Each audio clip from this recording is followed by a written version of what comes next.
Let's turn to the 9th chapter of the book of Romans. Okay, we are on the 6th verse of this chapter.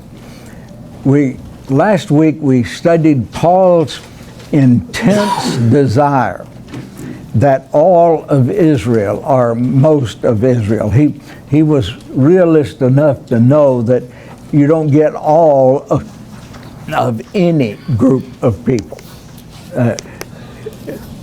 Because there is the mystery of how people come to faith. I don't know whether you realize that there is a mystery there. In my lifetime, I've heard, I don't know, several hundred or maybe 1,000 or two stories about how people came to faith. And they're nearly all different. What really moves somebody leaves another person completely out in the cold. And it can be the slightest little thing. And I'm willing to say, okay, it's a mystery, and God doesn't intend for us to know how. Our job is to expose people to the gospel story and let God, working through the Spirit, convict people and bring them to faith. And that's our job. That's what we're here for, is to teach and live the gospel and let God take care. Now, Paul starts out, as I said, in the first paragraph and talks about his intense desire. And he then talks about why Jews are unique. I'm reminded of a story about a historian. I don't know whether you know, realize or not, in the 1920s, this country had a kind of flowering of anti-Semitism. And it was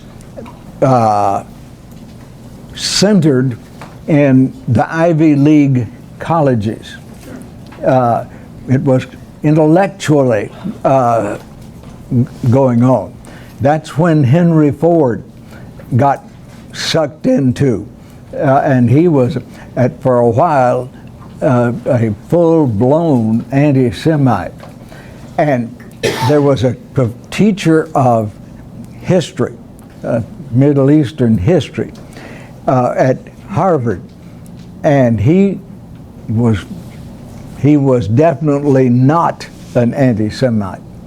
And one of the smart aleck intelligentsia in his class said, "Professor so-and-so, why do you always say the Jews are unique?" He says, "My dear sir, I say that the Jews are unique because they are." And Paul recognized the uniqueness of the Jews in this list of things. And the greatest thing that they were unique in was Jesus was a Jew. And that realization began to creep into the intellects of the time, and finally resulted in the diminution and the final stamping out of anti-Semitism among American intellectuals. And I told you about the woman who was told that Jesus was a Jew, and she says, "Oh, I never knew that." And that just about epitomizes people's attitude toward it. But Jesus was, and that's part of the uniqueness. Actually, the uniqueness of the Jews grows out of God's covenant with Abraham. And remember, Paul traces our faith and the content of it back to that covenant. When he wants to tell people at Galatia that they don't need to be circumcised. He bases it on the fact that the covenant that God made with Abraham, by which the descent came and produced Jesus in the flesh, was made before Abraham was circumcised. And so he traces the beginning of God's holy history that brings us to Christ in that covenant that Abraham made. Now, one of the things is that the fact that many of them have not believed does not mean that the Word of God has failed, because not everyone who has biologically descended from Israel is truly Israel. Now, there's a play there on the meaning of the word Israel. Isra means prince or noble man. And El, of course, is the short form of Elohim, God. And so when, was it Jacob whose name was changed to Israel? That's right, isn't it? Sometimes those little details, I have to straighten them out in my mind. I'm not as sure as I used to be. And that's probably a good thing. That when after he wrestled with the angel, he was declared a nobleman or prince, a royal personage of God. And so what Paul is saying here, not everyone who biologically descended from Israel is a prince of God. Do you know what great group of people that are antithetical to the Jews are also physical descendants of Israel? Muslim. What? Muslim. Well, not Muslims, all of them, but the Arabs, the people that are of Arabic descent, they are all descendants of Israel. There are others. The first time I went to Israel, I was in a cheroot to get from Tel Aviv to Jerusalem, and there was an Ashkenazi and a Sephardic Jew driving the cheroot, which is like a taxi, and they were at each other's throats because the Sephardic Jews are actually North Africa around in there, more of the Arabic Jews, and then the Ashkenazi are the ones who came from Eastern Europe. Yeah. And it was just crazy to hear how they were at each other's throats about this and that and the other. Yes. The internal workings of any religious group are very interesting. Our first trip to Israel in 1978, we had a thoroughgoing Ashkenazi Jew. He was from Bulgaria. His name was Menachem Rosenthal. And the third time we went, his name was Yitzhak. You know what that is? Isaac. I cannot remember his last name, but he was a very intelligent, and he and I got off and had private seminars together. I enjoyed him. I enjoyed both of them. And you find those distinctions within them. It's like the two main Islamic groups, and I couldn't call them right now to save my life. Sunni and Shia. What? Sunni and Shia. Yeah, Sunni and Shia, that's right. And it depends on an argument that started at the death of Muhammad. One group wanted to appoint as caliph, which means the head man, kind of like the Pope, a physical, biological descendant of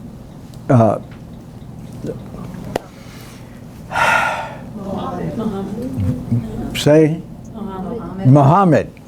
And the other one wanted to appoint the best available leader, and that's the Shia. And they still fight each other. In the civil war in Syria, they shoot and kill each other.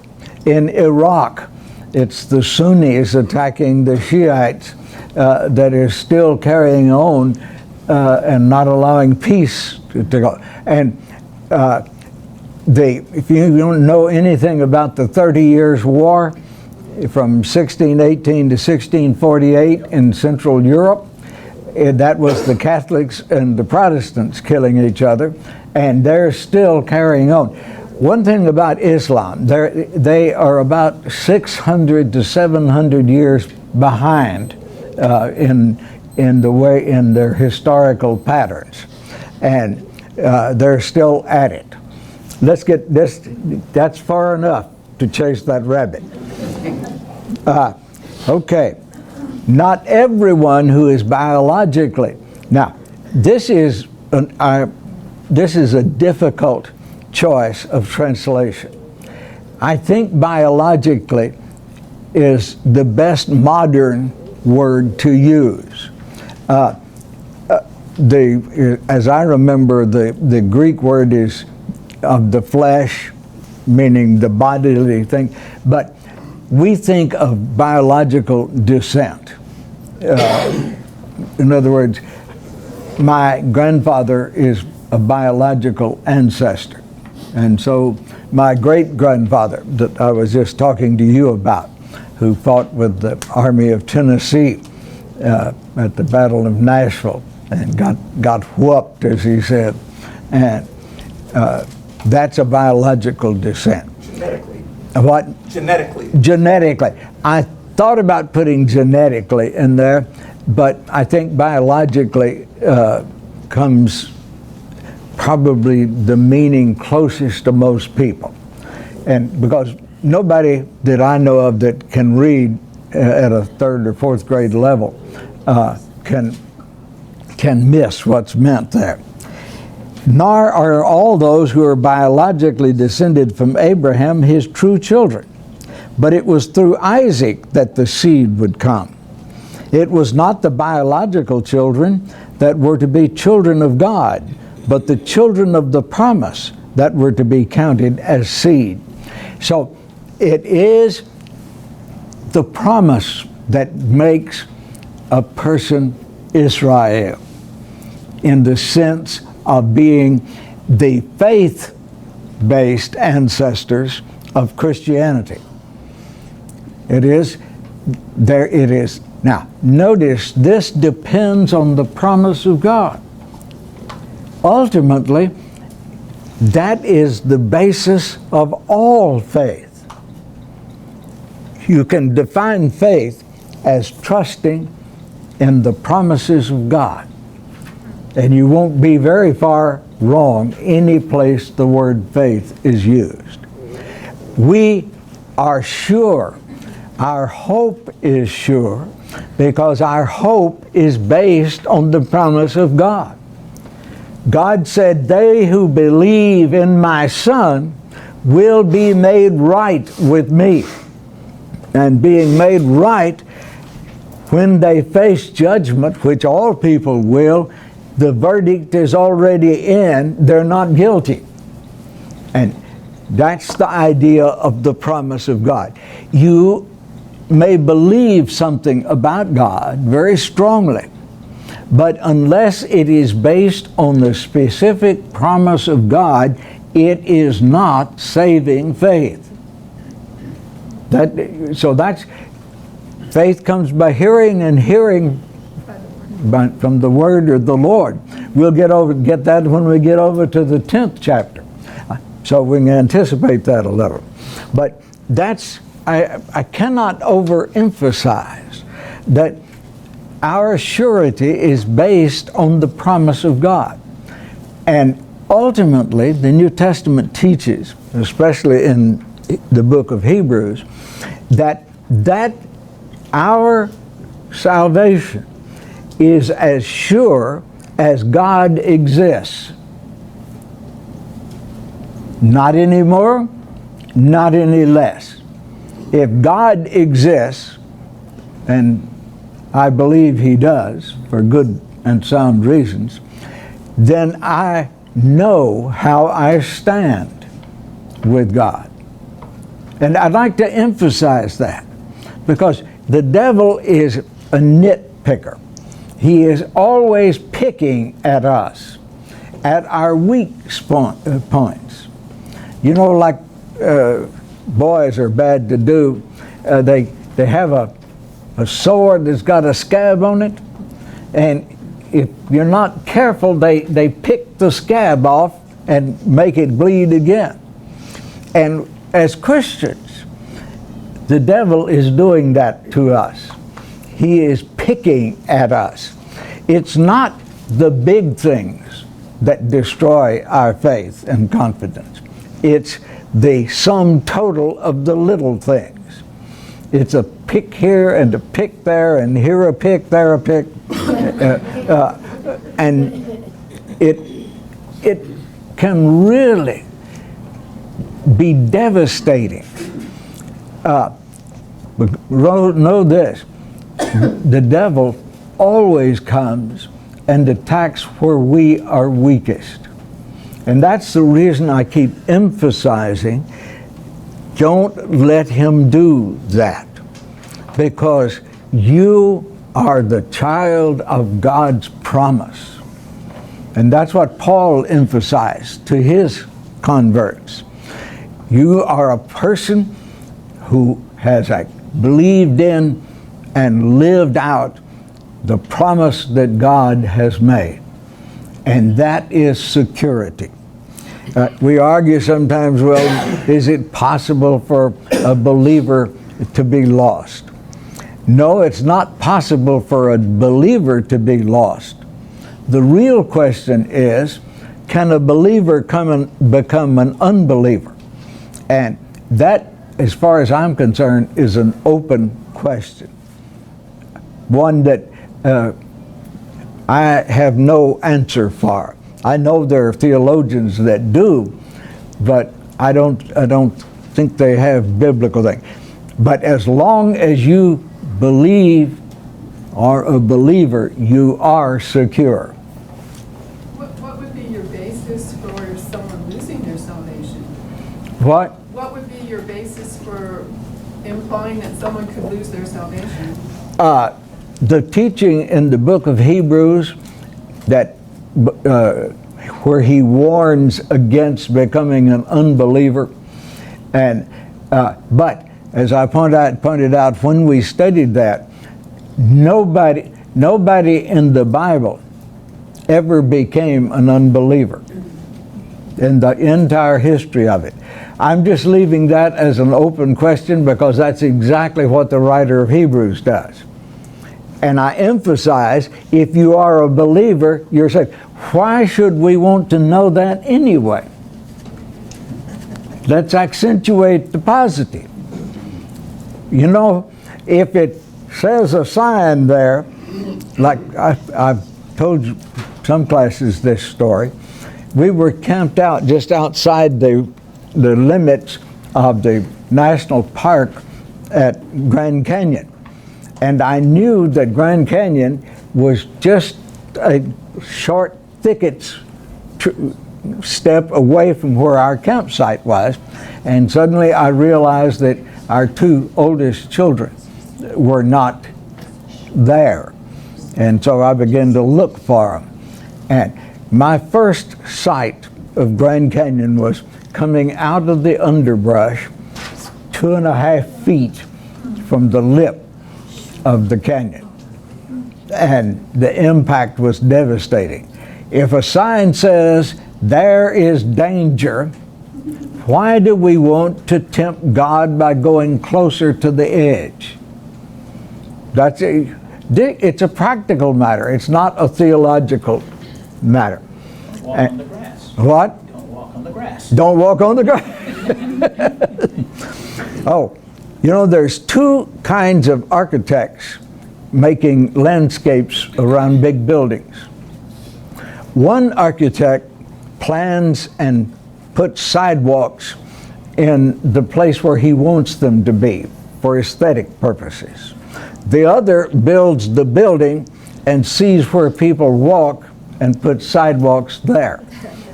And so use that illustration any way you want. I'm going to get back to the lesson. Okay. It was the children of promise that were to be counted as the seed. Now, this, I capitalize this because why? What is he referring to when he says the seed? Jesus. Yeah. Where does the word come from biblically? From Genesis. What? From Genesis. Where? Oh yeah, Genesis 3:15. Yes, it starts in Genesis 3:15, the seed of the woman. Then it is reiterated in the covenant promise to Abraham. In your seed, all the nations of the world will be blessed, or by your seed. And ultimately, as Paul says, Jesus was the seed of Abraham. And then he produces many children, drawing on the Hebrew writer's idea of God gave him many children. He was the firstborn of many children. And so the seed I capitalize because it is the promised, the group promised starting in Genesis 3:15 on through the Old Testament in several places. And so that is the concept. We are of the seed of woman. Every one of us is a descendant of Eve. I've shared this with you before. Using mitochondrial DNA, and if you don't know what that is, just take it as something. And it has been proven scientifically that every human being on the face of the earth has a common woman ancestor from about 50,000 years ago. Likewise, using mitochondrial DNA, it has been scientifically proven that every human being on the face of the earth is a descendant of a male approximately the same time. Now, I don't know about you, but that's, I think, pretty confirmatory. I know it's confirmatory of the speculations and things I do write in my book, because it fits right in to the thing I'm trying to show. And now, I don't need science. Could you tell us the title of your book for the video? The eighth day. And that's the eighth day of creation. We're living in the eighth day of creation. That's my play on words in the book. We're living in the time when God is preparing to make a new heaven and a new earth and preparing a people to live in it. That's the story that it's based on. Okay. For this is the way the promise was worded. When I return at this time next year, Sarah will have a son. Now, notice, it's a very familiar story. It's that story of the three strangers appearing to Abraham's Bedouin tent. And you need to know that the Bedouin tents are in have two rooms, and there is a veil all the way across the room. And there is the private sleeping quarters of the Bedouin and his wife. And so Abraham was entertaining, in other words, having a meal with these three strangers in the front part of the tent. and Sarah was eavesdropping. And when said, this time next year, you'll have a son, she giggled. Now it says laughed, but the word is giggle. And the word for giggle in Hebrew is yitzhak, Isaac. So the poor fellow went through life named Giggle. Now, there is a good theological point there, that the irony of a woman in her 90s having a child and giggling about it, the very idea. Isn't that a perfectly human response? And I like to emphasize that these were real people with real human responses.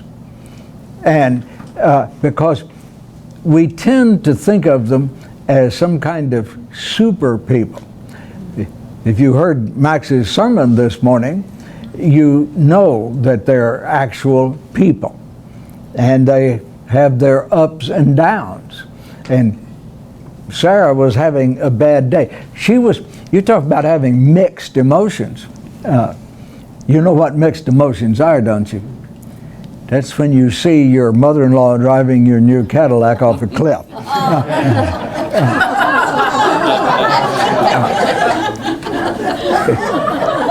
I have never failed to get a laugh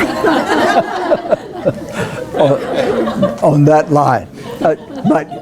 So she had mixed emotions. She wanted a son all of her life, and she had given up hope. But she should not have, because God had promised it would be a son. Not specifically through her. You remember the machinations that she lent herself to provide a son from Abraham. So God had to get specific. So he sent angels again and said, it's Sarah. Now that's Paul's point here. It wasn't all the descendants of Abraham, because he had at least, I don't know, 3 or 4 sons, 2 or 3 sons. Sometimes I cannot remember. I have to remember this whole story to get to remember. But more than 1 son, but only 1 through Sarah. And that's the point that he's making here, that the seed of promise had to come through Sarah. Now, what is the point of this? The point is that it is based, everything is based on the promise of God. I'm going to be a little more specific, on the election or the selection of God. God decides who is a Jew. God decides who is the seed. God decides who is going to be a person of faith. Now, I'm not going to get into the free will and determination. Read chapter 5 of my book. And that's as good as I can do. And it's the longest chapter in the book, because I've reviewed a lot of material to reach there. But that's what he's talking about here is, Paul was God intoxicated. Somebody asked me years ago, just not too long after we moved back from Northern Virginia in 1991, said, what makes Max tick? And I said, Max is Christ intoxicated. And I still believe that. And I think that's a pretty good thing to be. You remember what Paul says, don't be drunk with wine. but instead be drunk with the Spirit, and let the Spirit produce songs, hymns, and psalms in your heart, making melody in your heart. That's a good thing. And the people that are the powerhouses in bringing other people to salvation. You just watch for them. And it's a rare gift. It is not something that you can cultivate, I think. It's a gift from God. And being a gift from God, the only question is, do you use it for good or do you use it for bad?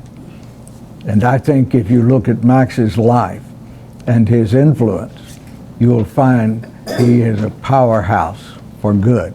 Oh, by the way, did you see the ad for the Son of God? They have a blurb from Max. It's one of the best attempts to produce a life of Christ that I know of. And if Mina can get to where she can sit that long, we'll go see it. If not, we'll wait till it comes out in DVD or something and see it. But I've heard people whose opinion I respect.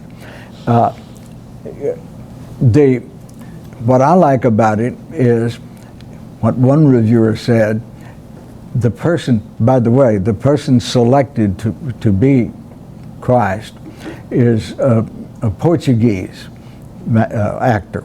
And as a result, he probably has the right skin color. We forget that Jesus was not a blonde-headed, blue-eyed Caucasian. He was a Middle Eastern person, and the Portuguese is probably a good representation. You're looking a little askance there. No, I'm talking about behind you. They're so fair-skinned. What? They do have dark hair, but they're so fair-skinned. But Well, it depends if you have the right North African genes. Southern Portugal. Yeah. Well, the Portuguese are the most influenced by North Africa on the Iberian Peninsula. They're even more. The reason is when Queen, the king and queen that sent Columbus, Isabella, and when they chased the Moors out of the Iberian Peninsula, the last stronghold of the Moors were in Portugal. And so they're a little more Moorish than that. Again, don't let me chase. My brain works by connections, and those connections are in my mind, and it's easy to go down those paths. Let's get back here. And that's not all. When Rebekah was pregnant, and although the unborn children had a common father, Isaac, our ancestor, and even though the children had not yet been born. Now, notice the line of reasoning here. Here was, they had a common father, but they were twins. They had, their ancestry was totally common. That is, they had the same father and the same mother, and I don't know whether they were identical twins or not. Well, I do too. You know how I know? One had red hair. Yes, one of them was hairy and the other one wasn't. And identical twins, if one's hairy, the other is. So what he's nailing down here is, from a human standpoint, the promise could go to either one or both of them. If you were following just biological descent, how are you going to pick between them? And that's his argument. Common father, common mother, common grandfather, so on. Even though the children had not yet been born, nor done either good or evil. Now this is very important. We tend to think that God necessarily chooses the good person. But in the case of Rahab, he didn't. Now, as the old saying says, how odd of God to choose the Jews. And this, there's another part of that that is irrelevant to our point, so I won't quote it. And this is what Paul is emphasizing, that it's a matter of God's choice.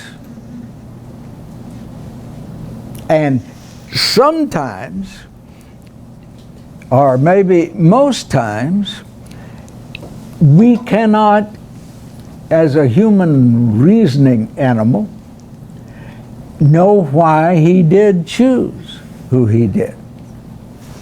But I think that's where your emphasis in other sessions on prayer and the effects of prayer come into play. I mean, when I think about my family history, I know that my grandfather's mother was a very godly woman. Mm-hmm. And to me, it's just really interesting how God has brought people to faith along that particular line of the family. Yes, I am not, this does not contradict that idea. Now, as C.S. Lewis says about prayer, in some way mysterious to us human beings, God integrates our prayer into the choices he makes for the world.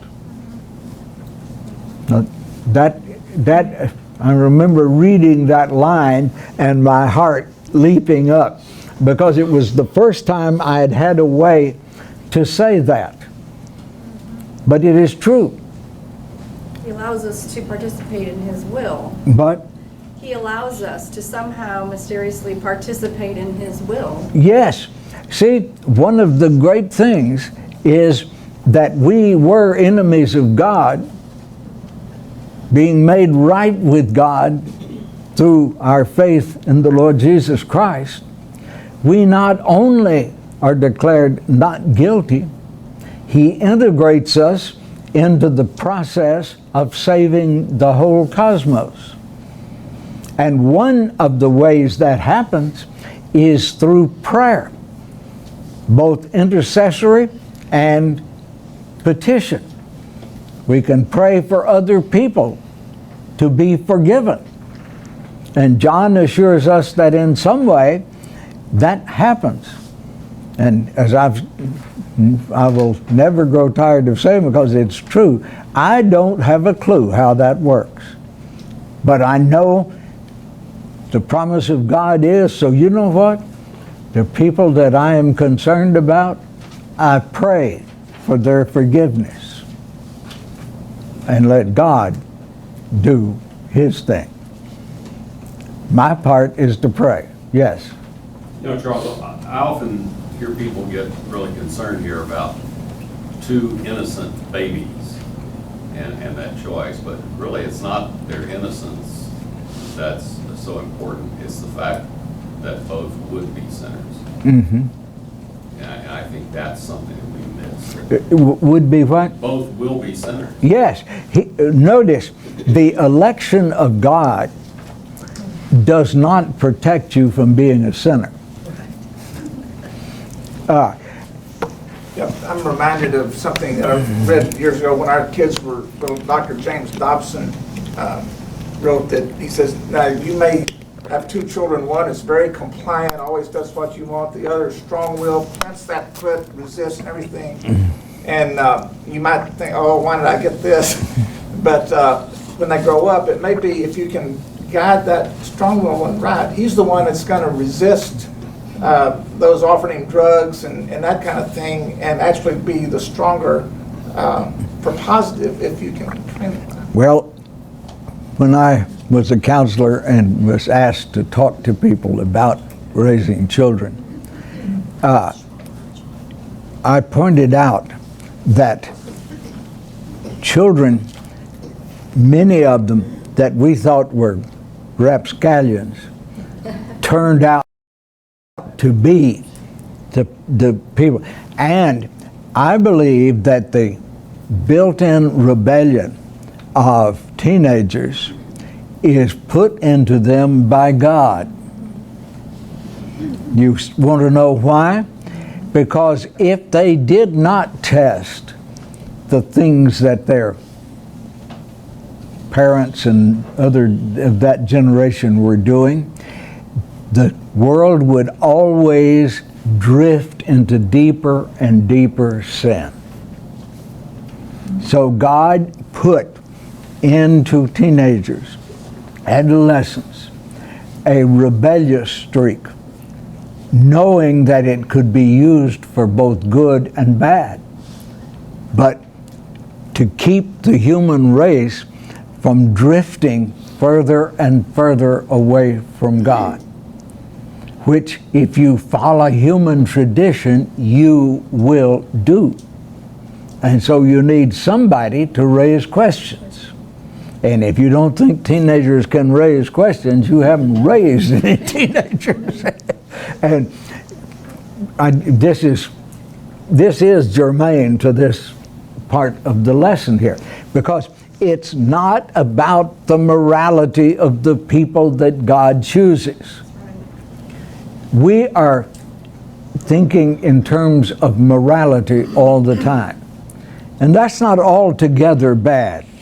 But remember, none of us are good enough to please God.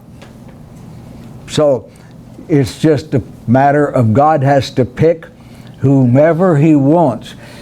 He picks the person who has the qualities that He wants to use in furthering the plan of God.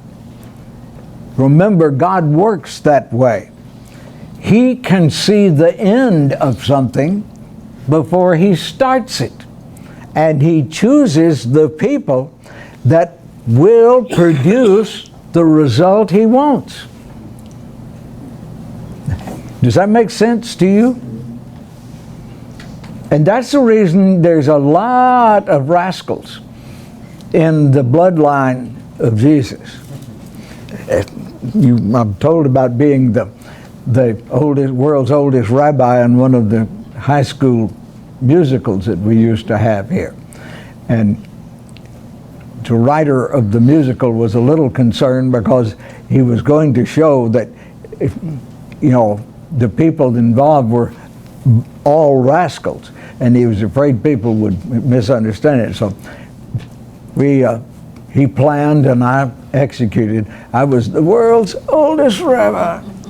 I got up, went up the stairs, all bent over with my cane. And I had this cracked voice.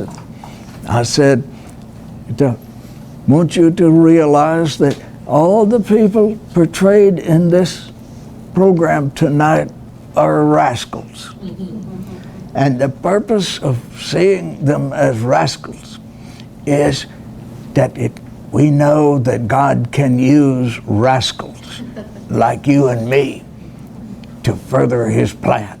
Yeah, I can still remember my lines. I just wanted to add, I think it's really amazing when you look at Jesus' line, you think about the ingrafting first of Rahab and then of Ruth, who were foreign women who had no place in the line, but yet God engrafted them even prior to what Paul talks about later on.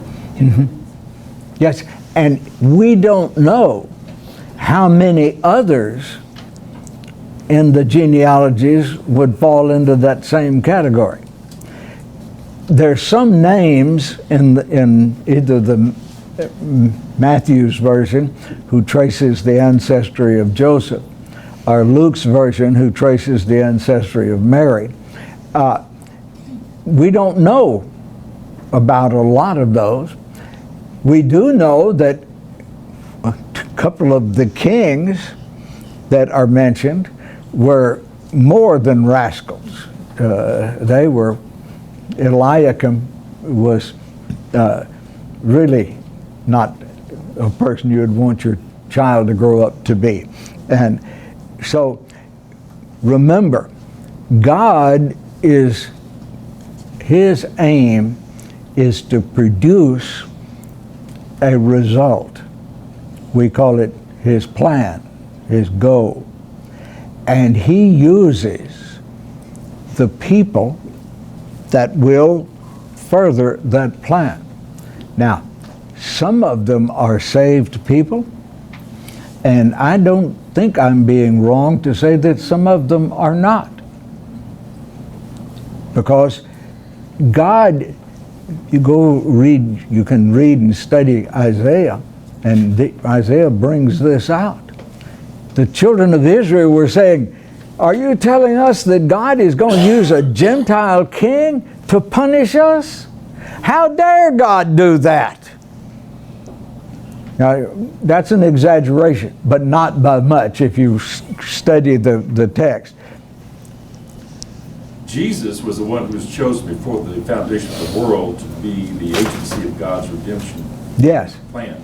Abraham wasn't chosen before the foundation of the world. exactly. It seems to me it's very possible he could have picked somebody else, and an entirely different race of people could have been the line of inheritance to lead to Jesus. Well, the Jews just happened to be in that line because of Abraham. Yes. So, See, and anybody. Abraham wasn't a Jew for Yeah. most of his life. You know, that sounds strange, but it's true. But that's exactly the point I'm making. And we don't even know why Abraham was chosen. No. There's no thing that says he was a godly man. Well, do you know what? Oh, yes, there is. There's one that says he wasn't. Oh, well. Somehow his heart was what God wanted. Yes. Remember, when Joshua is asking the children of Israel to choose whom you shall serve, he says, if you choose the gods of our ancestors in Chaldea, okay, well and good, but choose. And that says the ancestors, Abraham, including Abraham, were not worshipers of Yahweh. So that's when they started. Okay, got about 5 more minutes. God said that the elder would serve the younger. Now he's elder by how long? What? Minutes or seconds? I mean, Seconds, because he comes out holding the heel. yeah, that's You remember? They were delivered seriatim, you know, almost like Siamese twins. They were almost joined because the younger one was holding the heel of the older one, it says. And you women who've given birth, you can visualize that. This happened in order that God's selection might not be based on works, but on His will alone. Now, that does not mean He selected them to be good or bad. The selection was to further the plan of God. And that's so hard for us to realize. It was hard for the Jews. They thought that since they had been the chosen people of God, God was obligated to treat them in a certain way. And so when the prophets came and says, you Jews better straighten up or God's going to destroy the nation, they said, no way. We have the temple, the presence of God. God wouldn't treat us that way.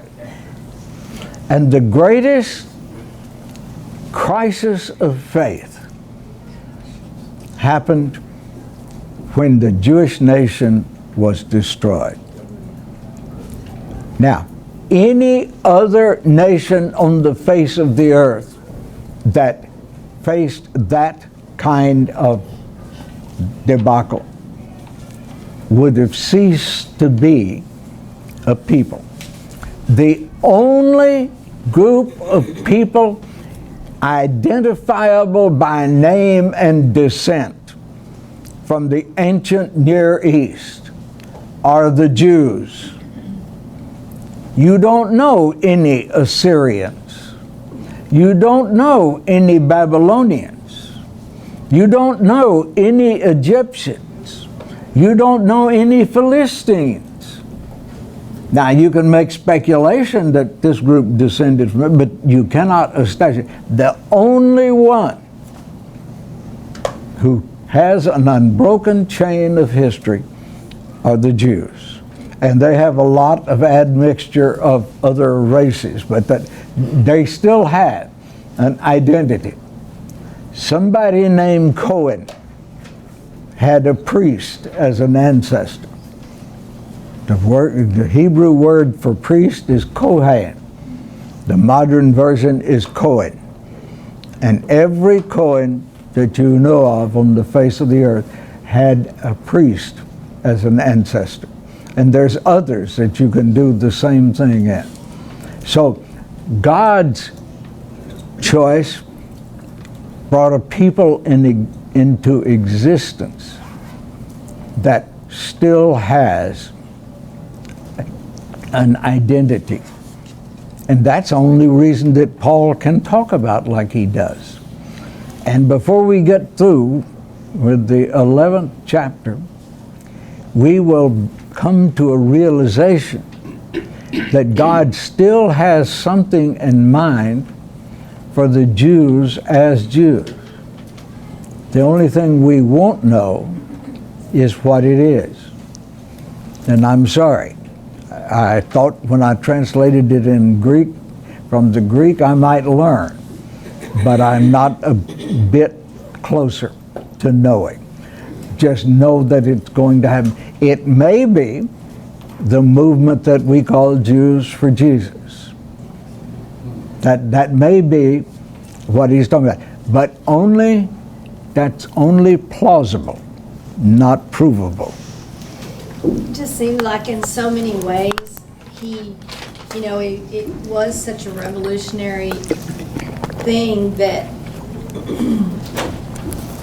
you would put biologics or genetics aside and that you could be somebody.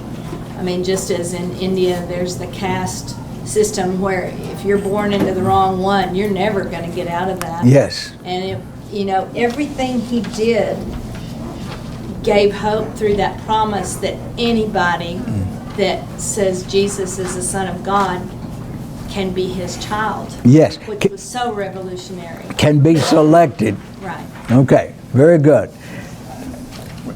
Alicia? We'll take up right there next. We'll have this very famous, difficult passage.